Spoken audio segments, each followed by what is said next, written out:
الجنة أزلفت علمت نفس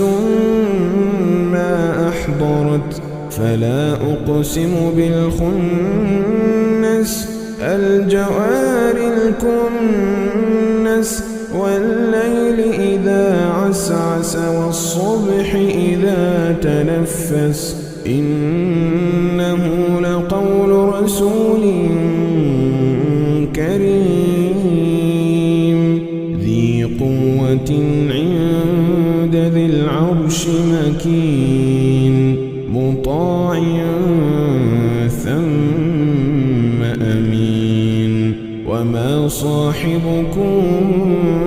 بمجنون ولقد رآه بالأفق المبين وما هو على الغيب بضنين